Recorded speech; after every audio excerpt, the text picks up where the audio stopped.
Welcome to McPlum, simple solutions served daily. In this video, I will explain how to make dashi broth. Dashi is a cornerstone of Japanese cuisine, providing a rich, savory foundation for countless dishes.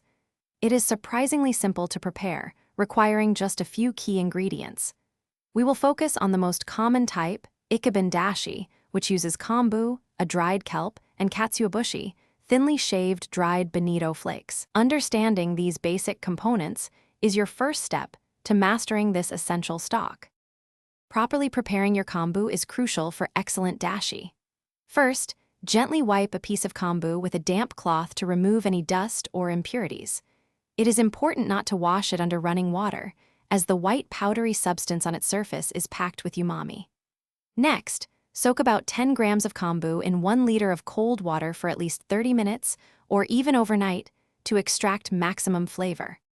Now, let's move to the heating process. Place your soaked kombu and water mixture over medium-low heat. Watch it carefully. You want to remove the kombu just before the water comes to a full boil, typically around 85 degrees Celsius. This prevents any bitterness. Once the kombu is out, bring the water to a boil, then turn off the heat and immediately add about 20 grams of katsuobushi, or dried bonito flakes. After adding the katsuobushi, let it steep in the hot water for about 30 seconds. Do not boil it, as this can make the dashi cloudy and less flavorful. Next, carefully strain the dashi through a fine mesh sieve, ideally lined with cheesecloth, to ensure a clear broth. Your fresh dashi is now ready to use.